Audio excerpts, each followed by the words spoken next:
উপসমিতি নির্বাচনে ধুমধুমার কাণ্ড ঘটে গেল, অপহরণ হয়ে গেল আইএসএফের প্রার্থী, তার নাবালক শিশুকন্যা। প্রশাসন নিষ্ক্রিয়, কি বলবেন? প্রশাসন নিষ্ক্রিয় থাকবে না তো কি সক্রিয় থাকবে? প্রশাসন তো সক্রিয় থাকে তৃণমূলের জন্য। প্রশাসন হচ্ছে তৃণমূলের আলটিমেট জেলা সভাপতি, ব্লক সভাপতি, পঞ্চায়েত প্রধান। তো প্রশাসন পুলিশের ওসি, পুলিশের এসপি, এরাই তো সমস্ত তৃণমূলটাকে চালায়। পুলিশ যদি পাশে সরে যায় তৃণমূলের পাশ থেকে, তৃণমূল তো মাটির নিচে চলে যাবে, বঙ্গোপসাগরে চলে যাবে। তাই প্রশাসন দিয়ে তৃণমূলকে চালানো হচ্ছে। তৃণমূল আর প্রশাসন একই সমার্থক শব্দ হয়ে গেছে। এটা কোনো মানে আকস্মিক ঘটনা নয়। ওই দলের আইএসএফ দলের প্রধানের বিরুদ্ধে দীর্ঘদিন ধরে বিভিন্ন মামলায় তাকে হ্যারেস করার চেষ্টা চলছে। নওশাদ সিদ্দিকীকে জেলে ভরে দিয়েছিল 42 দিন, তারপরেও তার নামে অগণতিক মামলা দিয়ে দিচ্ছে। তাকে যে কোনো প্রকারে ঠান্ডা করার চেষ্টা করছে যে কোনো প্রকারে তাকে তৃণমূলে নিয়ে আসা যায় কিনা, সেটা পারছে না বলে তার যারা সঙ্গী সাথী সমর্থক আছে তাদের বিরুদ্ধে এইভাবে মামলা দিয়ে তাদেরকে জেলে ভরে দেয়া, তারা থানায় গেলে তাদের সঙ্গে কোনোভাবে আইনিভাবে কোনো কার্যকরী ভূমিকা পুলিশের না পালন করা, নিষ্ক্রিয় থাকা, এটাই পুলিশের স্বভাব। কর্মক্ষেত্রে বিভিন্ন জায়গায় যেতে হয়, সেই সূত্রে দক্ষিণ 24 পরগনার কাকদ্বীপ, লক্ষ্মীকান্তপুর, ডায়মন্ড হাওড়া, ক্যানিং 1, ক্যানিং 2 সব জায়গায় ঘুরতে হয়। এবং ক্যানিং আপনার দক্ষিণ 24 পরগনায় আমার বাড়িও।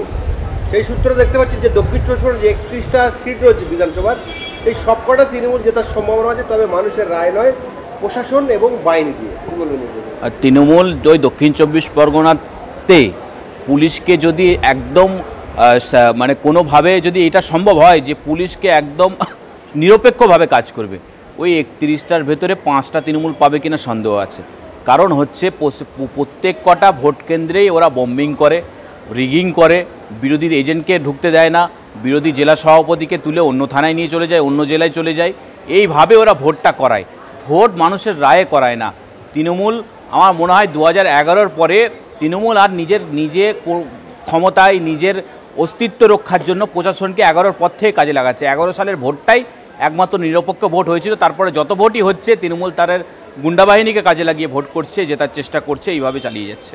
ধোলায় দক্ষিণ 24 পরগনার ঢোলাহাটে মাদারপাড়া একটা হাই মাদ্রাসায় অভিভাবক নির্বাচন ছিল।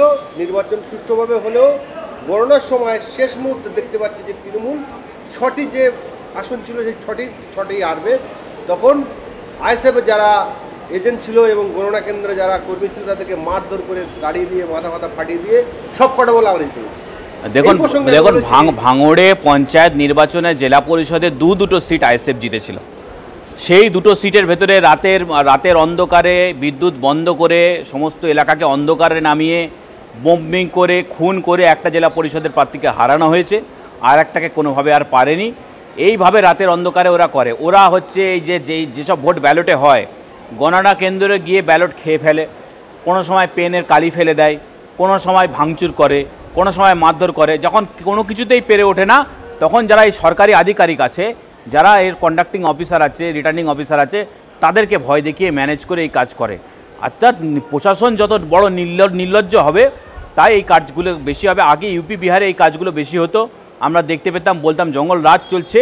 এখন বাংলাকে দিদি জঙ্গল রাজে পরিণত করে দিয়েছে। বাংলাতে জঙ্গল রাজ চলছে, কোনো এখানে প্রশাসন চলছে না। সাদের ভাইপোকে জননেতা বানাতে গেছিল, 15 বছরের পার হয়ে গেছে, সাদের নেতা ভাইপো আজও জননেতা হতে পারেনি। আজও তাকে ভোট লুট করে জিততে হয়, মানুষের ভোটে তা সে জিততে পারে না। এই জন্যেই কি দক্ষিণ 24 পরগনা যে 31টা সিট রয়েছে, সেই জন্যেই কি সেই দক্ষিণ 24 পরগনায় সবকটা আসন জিতবে, যেহেতু সেখানে প্রশাসন এবং গুন্ডা বাহিনী রয়েছে? আমি বললাম তো, ভাইপোকে জননেতা বানানোর চেষ্টা করছে 15 বছর ধরে। 15 বছর ধরে তো অনেক কিছু হয়ে যায়। 15 বছর ধরে ভাইপোকে অন্য কিছু বানালে হয়তো হয়ে যেত, কিন্তু পশ্চিমবাংলায় ভাইপোকে জননেতা বানানো, জোর করে জননেতা বানানোর চেষ্টা করছে। মানুষ সেটা মানছে না, মানতে পারছে না। কিন্তু পশ্চিমবাংলার মুখ্যমন্ত্রী ভাইপোকে জননেতা বানানোর জন্য প্রশাসনকে তার ক্যাডারে পরিণত করেছে, ওসিগুলোকে ক্যাডারে পরিণত করেছে, যাতে তারা তৃণমূলকে মদত দেয়, তৃণমূলের কথা ছাড়া অন্য কারোর কথা না শোনে। বারাইপুর পশ্চিমে আপনার আমাদের বিধানসভার অধ্যক্ষ বিমান বন্দ্যোপাধ্যায়ের বিধানসভা ক্ষেত্র, সেই জায়গায় একজন অসহায় মহিলার 8 শতক জমি সেই এলাকার ক্লাব কেড়ে নিতে চাচ্ছে। সাহায্য করছে বারাইপুর থানা প্রশাসন। দেখুন, বিমান বন্দ্যোপাধ্যায় শুধু স্পিকার না, একজন আইনজীবী। আমি জানি না বর্তমানে ওই স্পিকারের চেয়ারে বসে কি করছেন। বাইরে বলছে আমি তৃণমূল করি, বিধানসভার ভেতরে বলছে আমি বিজেপি করি। বাইরে বলছে বিজেপি করি, বিধানসভার ভেতরে বলছে আমি তৃণমূল করি। বাইরে বলছে কংগ্রেসের প্রার্থী কংগ্রেসের টিকিটে জিতলো, দল পরিবর্তন করে তৃণমূলে চলে গেল বায়রন বিশ্বাস, আজও পর্যন্ত তার বিধায়ক পদ খারিজ হলো না। কল্যাণী কৃষ্ণ বিজেপিতে জিতলো, তৃণমূল জয়েন করলো, আজও পর্যন্ত বিধায়ক পদ খারিজ হলো না, উপনির্বাচন হলো না।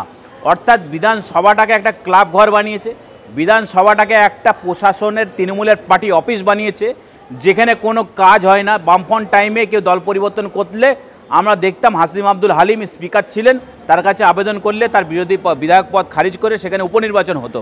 কিন্তু পশ্চিমবাংলায় বর্তমানে কোনো উপনির্বাচন, দল পরিবর্তন করলে উপনির্বাচন হয় না। অর্থাৎ মানুষ যতক্ষণ না রাস্তায় নামবে, মানুষ যতক্ষণ না এদের বিরুদ্ধে গর্জে উঠবে, এরা কোনো দিনই শান্ত হবে না। জনতার মার এমন মার শ্রীলঙ্কায় দেখিয়ে দিয়েছে। বড় বড় এমপিরা আন্ডার প্যান্ট পরে রাস্তায় ঘুরে বেড়াচ্ছিল, তাদেরকে মারতে মারতে মানুষ সমুদ্রে পৌঁছে দিয়েছিল। পশ্চিমবাংলায় তৃণমূল কংগ্রেসের যারা বড় বড় বিধায়ক আছে, বাইরে বিজেপির হয়ে ভোটে জিতে ভেতরে তৃণমূল করছে, কংগ্রেসের হয়ে ভোটে জিতে ভেতরে তৃণমূল করছে। আগামী দিন এদেরকে আন্ডার প্যান্ট পরিয়ে দেখবেন বিধানসভার বাইরে দৌড় কাটাবে। পুলিশ প্রশাসন এবং নেতা এই উভয়েরই কাজ হচ্ছে মানব সেবা, কিন্তু বর্তমানে আমরা দেখতে পাচ্ছি বিশেষ করে দক্ষিণ 24 পরগনায় এই নেতা এবং পুলিশ প্রশাসনকে দেখলে মানুষ জোরের মতো ভয় করে, আটকে ওঠে।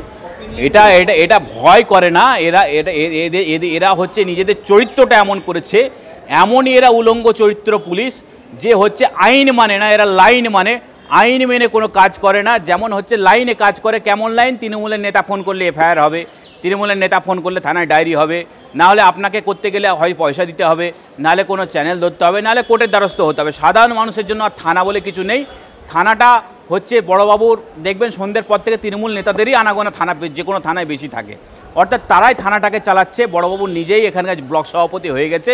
তো তৃণমূল আর পশ্চিমবাংলার পুলিশ, এরা একে অপরের বন্ধু, একে অপরের মিত্র। এরা মাথায় অশোক স্তম্ভ লাগিয়ে তৃণমূলের কাজ করে। আমার মনে হয় এদের দেখবেন, এদের আন্ডার প্যান্টে তৃণমূলের স্ট্যাম্প মারা আছে, তার জন্য এরা বারবার এরা তৃণমূলের পা চাটে। এদের বাড়িতে আগামী দিন দেখবেন চটি দিয়ে আসবে, মানুষ যে চটি পড়ে সেই চটি দিয়ে আসবে। যখন এরা ক্ষমতা পরিবর্তন হবে, পালানোর পথ খুঁজে পাবে না। শেষ প্রশ্ন করবো আপনাকে, ঘুরে যাবো কুলপিতে, যে বলেছিলাম প্রথমেই অপহরণ করা হয়েছে আইএসএফ মহিলা সদস্য এবং তার শিশুকন্যাকে। 150 জন মানুষ তার বাড়ি গেল, বাড়ি ভাঙচুর করলো, তার মোটরসাইকেল ভাঙলো, বাড়ির সমস্ত কিছু ভাঙচুর করার পরে তাকে তুলে নিয়ে চলে গেল, দুজনকে, মা মেয়েকে। প্রশাসন কাউকে গ্রেপ্তার করতে পারলো না। এটা আপনি আইনজীবী, গ্রেপ্তার করতে পারলো না, গ্রেপ্তার করেনি, চাইনি, এলাকার তৃণমূল লোক চাইনি যে গ্রেপ্তার হোক, তাই হয়নি। তারা ওখানকার ওই সব পুলিশগুলো তো, দক্ষিণ 24 পরগনার পুলিশগুলো তো সব ভাইপোর পা চাটা। ভাইপোর পা চাটা হলে তৃণমূলের বিরুদ্ধে কাজ করতে পারে নাকি? যদি কেউ কারো শিরদাঁড়া শক্ত থাকে, এই যারা পুলিশ হয়েছে আজকে, একটা টাইমে এরা বেকার ছিল, সাইকেল ঠেঙে টিউশন পড়িয়ে বেড়াতো, তখন একটা চাকরি করতো, মাঠে দৌড়ে হোক আর তৃণমূলের নেতার পা ধরে হোক আর যেমনভাবে হোক পুলিশের চাকরি পেয়েছে। এখন সেই পুরনো দিনটা ভুলে গেছে, যে আমার খারাপ দিনটা কেমন ছিল, যখন আমি বেকার ছিলাম তখন আমার দিনটা কেমন ছিল, মানুষের পাশে দাঁড়ানোর সুযোগ পেয়েছি, আর তাও দাঁড়াচ্ছি না। তো মানুষ এরা দেখছে, আগামী দিনে আমি বললাম তো, এদের আন্ডার প্যান্টে যে তৃণমূলের স্ট্যাম্প মারা আছে, মানুষ খুলে নিয়ে এদেরকে উলঙ্গ করে দেবে। মদন মিত্র একটা গুরুত্বপূর্ণ কথা বলেছেন বেশ কিছুদিন আগে। উনি বলেছেন যে প্রশাসনের যা অবস্থা, খুব তাড়াতাড়ি কিন্তু মানুষ আইন হাতে তুলে নেবে। তো দক্ষিণ 24 পরগনা বিভিন্ন জায়গায় ঘুরে, বিশেষ করে কয়েকদিন ঘুরে দেখলাম যে প্রশাসন পাবলিকের তো মাইনে নেয়, পাবলিকের ট্যাক্সের পয়সা মাইনে তো নেয়, কাজ কিছু করে না। আইন তো হাতে তুলে নেবার দিকে কোনো প্রশাসন যদি এইভাবে একতরফাভাবে নিরপেক্ষ হয়ে কাজ না করে, আইন মেনে কাজ না করে, লাইন মেনে কাজ করে, তাহলে আগামী দিন তাদেরকে লাইনে দাঁড় করাবে মানুষ। তখন বুঝতে পারবে কত ধানে কত চাল।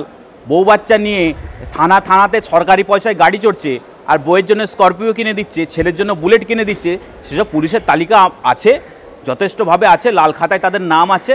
আগামী দিন দেখবেন প্রশাসনটা উল্টালে তাদের অবস্থা কী হয়।